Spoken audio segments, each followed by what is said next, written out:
మెదక్ పట్టణంలోని సాంఘిక సంక్షేమ గురుకుల పాఠశాల మరియు కళాశాలలో రాజన్న సిరిసిల్ల జోన్కు చెందిన బాలికల అండర్ 14, 17, 19 విభాగాల 11వ జోనల్ క్రీడా పోటీలు శనివారం ముగిశాయి. ముగింపు కార్యక్రమానికి మెదక్ డీఎస్పీ ప్రసన్న కుమార్ ముఖ్య అతిథిగా హాజరై విజేతలకు బహుమతులు అందజేశారు.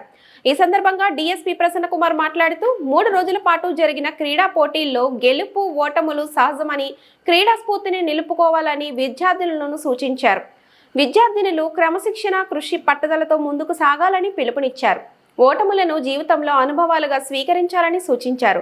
ప్రతిభ కనబరిచిన విద్యార్థినులను పీఈటీలుగా గుర్తించి రాష్ట్ర, జాతీయ స్థాయికి తీసుకెళ్లేలా కృషి చేయాలని ఆయన అన్నారు. ఈ కార్యక్రమంలో జోనల్ ఆఫీసర్ ప్రత్యూష, కళాశాల ప్రిన్సిపల్ పద్మావతి, పీడీలు, పీఈటీలు, ఉపాధ్యాయులు, విద్యార్థినులు తదితరులు పాల్గొన్నారు.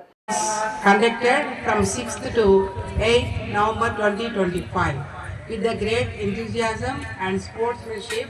A total of 30 schools participated in this zonal meet. That is 48 SCARS teachers are there and 1,105 students competing with the energy, discipline and true team spirit. 3 days they will witness the inspiring performance, friendly rivalry and a wonderful sense of unity among all participants. Every student displayed immense potential and sportsmanship reflected the values of our social welfare educational institutions, discipline, dedication and dignity. ఇక్కడికి వస్తారు. ఇక్కడ players యొక్క చాలా మందికి players తెలియకపోవచ్చు, కానీ వాళ్ళలో ఉన్న టాలెంట్ అనేది పీఈటీస్ గుర్తిస్తారు.